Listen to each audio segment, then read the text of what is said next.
Across Canada Spotlight, I'm Mike Arsenault. Every week we take a look at a handful of the most interesting and entertaining stories produced across the Global News Network. First up, an almost unbelievable tale of a woman who started with a bobby pin and then through a series of trades was able to acquire a house. Sounds too good to be true, right? Well, take a look. We're walking up to it. This feels so surreal. It started off as a lark, a pandemic time waster. Oh my God. Yet now Demi Skipper has her very own house, when all she started with was a bobby pin.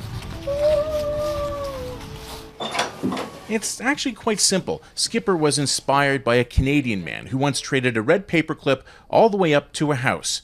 So she went on TikTok And let's get this house. and started trading. And then about trade 2, the second video, it started to catch steam. And so I'm like, hey, I think I did a thing. Like, I think something's happening. Something? No kidding. She now has an influencer's dream 5 million followers.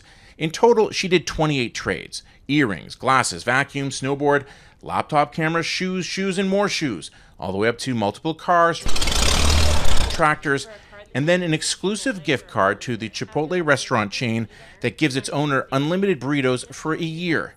And that's when she caught the eye of Alyssa Sager in Vancouver. As it turns out, Sager loves Chipotle, so she took the card in exchange for a solar-powered trailer that her flower shop no longer needed. Skipper then flipped the trailer for that house in Tennessee, and that's it, right? Well, no, because when Sager gets the card in January, she won't be filling up on burritos herself.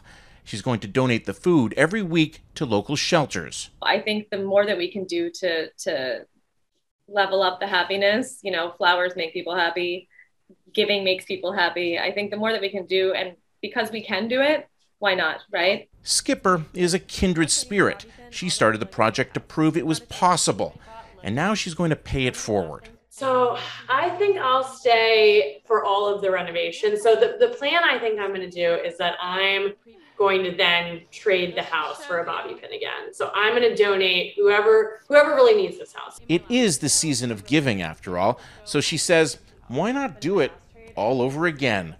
Mike Arsenault, Global News, Toronto. Do you remember the episode of The Office where Dwight tried to do the same thing at the warehouse garage sale and end up with the best item? Only Jim got wind of the deal and sold Dwight some magic beans instead. What a great show The Office was. And speaking of another hit show from the early 2000s, the 41st season of Survivor, yes, you heard me correctly, the show has been on 41 times. Well, a new winner was crowned recently, and she made Great White North history. Now I have to be roaring. It's time to show everyone that I actually have teeth, because I know I have what it takes to win. Erica, wow. You came in, people thought you were a lamb, you were a lion, you clawed your way up, and now you're the winner of season 41 of Survivor and the first Canadian. Has it set in yet? Oh my goodness, it's crazy because I had to hold on to the secret for months, and then now I can finally let everybody know. So Liam, feel free to repeat that over and over again, shout to the rooftops. Now that you're $1 million richer, I mean, what are you gonna do with that money? Have you thought about it? $1 million US goes a long way in Canada, but my top priority is my parents and making sure they have what they need to have a good and comfortable life. Maybe a less responsible priority is buying a lot of expensive shoes. And then after that, I'll do all the smart stuff you're supposed to do with money. I mean, speaking of your parents, I mean, I'm curious about what their reaction was when you kind of told them, all right, I'm quitting a job that I've been at, you know, for 10 years, essentially in that industry, gonna, you know, go on an island on a reality show. What was their reaction at first? And also, what is their reaction now? Well, when I first applied for the show, my mom was so nervous because she was saying, all those people are gonna just lie to you and try to backstab you. And I said, no, Mom, that's what I have to do to them. As a child of immigrants and as being an immigrant myself, I think you can appreciate that sometimes you feel a lot of pressure to do well, especially professionally, because you know your parents work so hard and sacrifice so much. So when I wanted to quit my job, I felt a little guilty. I thought, am I kind of like wasting my parents' hard work? But they ended up being so proud of me because what they wanted is for me to have a good life and for my dreams to come true. And being on Survivor was a dream come true. And being able to finally share the news with them last night and to see their reaction and see how they just burst into tears, it was just like an amazing moment. Oh my gosh, you can see me crying now. I'm just so proud, and they're so proud. Survivor is such a special part of your life. You started watching it during a very difficult time in your life. You lost one of your grandparents, and even in your bio, you said your grandma is your hero. And I'm just curious, do you think about like how they would have reacted? Oh my gosh, you're really trying to make me cry today. I think they would have been so proud of me, truly. I think that my grandpa was the original lion, and I think my grandma would have been so proud of me, and I think she would have been disappointed that my nail polish chipped so soon into the game. What are you going to take away from this competition, just in life in general, and your perspective on it? I went into the game just knowing who I was and accepting that I have strengths, accepting that I have weaknesses, but having the confidence of knowing that whatever I bring to the table is enough.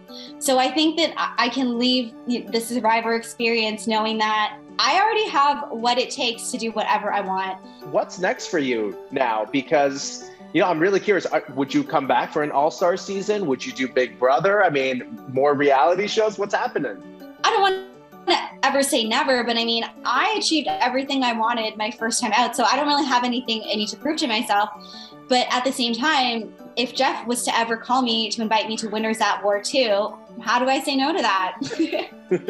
There we go. Erica, thank you so much for chatting, and congratulations on all the success. So proud of you. Thank you so much, Liam. Survivor's been on since the year 2000, and the prize is still only $1 million. Now, don't get me wrong, $1 million US is still a lot of money, but inflation alone means that $1 million doesn't go nearly as far as it used to. And to be honest, I don't think I could handle Survivor. Big Brother would be more my style, as I need the creature comforts of home. From entertainment to sports, and the launch of a new basketball league for Indigenous youth in Saskatchewan. This fall, the Living Skies Indigenous Basketball League hit the hardwood across Saskatchewan, providing the province's youth a free league to grow their skills, both on and off the court. To see the athletes have a place where they can play, and it's inclusive and it's fun, and there's workshops where we're developing life skills beyond the court is really meaningful. The over 500 players registered in the league, who come from all backgrounds and cultures, are split into two divisions: junior, ages 11 to 14, and senior, ages 15 to 17. Teams practice once a week and play in games or mini tournaments every other weekend.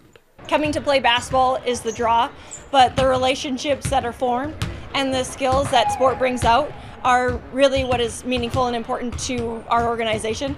It feels really awesome, and I really like making friends with people. Even though the senior season doesn't start until spring, 16-year-old Willow Tanton can't stay away from the court. Her dad, Mike, is one of the co-creators of the league, and now she works with the juniors, whether it's volunteering to coach and ref or helping away from the gym. I know that a lot of them personally because I have to help them a lot, whether it's picking them up from their houses or going and meeting them places, riding on the bus with them. With a first-hand look at the junior program's success, Tanton is excited to get the senior program underway after the conclusion of her high school season. It's so awesome, especially in like a league that's like kind of made for kids like me who grew up with it, who are Indigenous, who don't have a ton, so it's like just really exciting.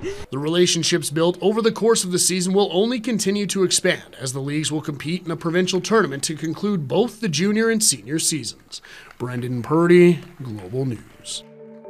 The cost of youth sports is definitely a massive barrier for a lot of kids. Kudos to all of those volunteers working to ensure the league remains free for any kid who wants to play. Now, I'm a big proponent of sports for kids. You can learn a lot about life and about yourself through competition and sport. Well, we're officially less than a week away until Christmas, and there are many different ways to celebrate the holiday season. Paganism, for one. Unsure of what I mean? Take a look. Let's go on the front. A couple of witches at work. All right, let's give that a wrap. And you can probably guess what they're making here. So brooms are used to remove negative energy from your home. Generally, you would find them over a doorway or in front of a door. Just one of the things they'll have on sale this weekend as 40 vendors set up tables at the Witch's Garden Market. You're going to find your regular witchy books, tarot decks. You're going to find crystals. The market happening as part of their holiday season. Yule is the original Christmas. The shortest day of the year is typically when pagans will celebrate. Now celebrating big growth during COVID for the Alberta Witches Association. In less than 2 years, we went from nobody to over 2,500 local Albertans that practice and follow a pagan path. The pandemic, again, just forced people to be at home and forced them to stay local and figure out communities that they could grab a hold of during tough times. Inviting people to check them out and support local artisans Saturday at the Pembroke Meadows Community Hall. Our products are just the same as you would get in any other Christmas market, maybe with a little bit of a twist. I make all my macrame pieces here in my garage. So this is just one of the special pentagram pieces. The broom's almost done. Those are just our traditional colors for Yule. Red and Same gold. as Christmas. Which they do celebrate. And it makes for an extra long holiday season. It's great. I would say the same. There's a few more eggnogs to have then. Right? So along with all the wreaths and reindeer, keep an eye out for these this holiday season. If you ever see a broom in front of someone's house, chances are, you know, they're a little magical. Gil Tucker, Global News. Well, now I'm going to be on the lookout for broomsticks in my neighborhood. Now, there are some opportunities for more traditional holiday fare across the country. One is called Country Bright in Milton, Ontario. And I had a chance to speak with the chief luminaire about the experience he and his team have created. Country Bright is sort of our interpretation of what a country Christmas should look like. It's utilizing the incredible heritage buildings that we have on this farm and really focusing on them as our main points of interest for the entire walkthrough event. How long did it take to set up the final venue? We were working on the plans for about 6 months to get it to life, and then from the time we started setting up, it was about 7 weeks. So there are over 400,000 lights that are making up this engagement, so it took a little while to get them up on all the heritage buildings. So you were like the Clark Griswold of Milton, Ontario, I guess we could say, right? I would like to think that we might even put Griswold to shame with this thing that we've put together here. Now, how do you come up with the different attraction ideas? You mentioned the hundreds of thousands of lights, but it really is a fully immersive Christmas holiday experience. What does that conceptual process look like? We've got a creative team, and we all come in and we put our heads together. And, you know, just like any creative process, we throw every idea on the board, no matter how crazy it is. And then we whittle it down to the things that we think are really going to fit with the theme that we've gone with, which is really around a country Christmas and being country bright. You do have a typical attraction called Pumpkins After Dark. This is Country Bright. So is this kind of a Nightmare Before Christmas theme you have going on with the jacket, or what's happening? The reason for the pumpkin jacket today is I forgot my Christmas jacket at home. But I thought, you know what, the two events are definitely linked, and many of the people that came to Pumpkins have come to Country Bright. So I thought it wouldn't be too far of a stretch. I wanted to talk to you about your team because obviously the setup for Pumpkins After Dark is much different for Country Bright. Halloween celebrations and Christmas holiday celebrations, a lot different sensibilities. So is the team the same? And how do you switch your brain to go from the Halloween scary mode into spending time with family and friends and the holiday spirit? It's definitely a different team that we put together for Christmas. And you've nailed it. Our people that we hire and have creating our Halloween displays, they are Halloween people. That is how their brains work and that's how they think. So we decided that we needed to get an entirely new team to really think Christmas through. For people watching within a driving distance of Milton, Ontario to check out Country Bright, when can they do it in terms of days of the week leading up to Christmas and the holiday season, and also time of day? We are open every day until January 2nd, with the exception of Christmas Day. So if you go online to countrybright.ca, you can see the ticket availabilities. And I would suggest that everyone, if you are planning on coming, try and get your tickets quickly because they are starting to sell out very quickly. James, thank you very much for your time today. I know you are very busy as we head toward the end of the holiday season, but thanks for your time and best of luck with Country Bright. Thank you so much. Hope you have a great day.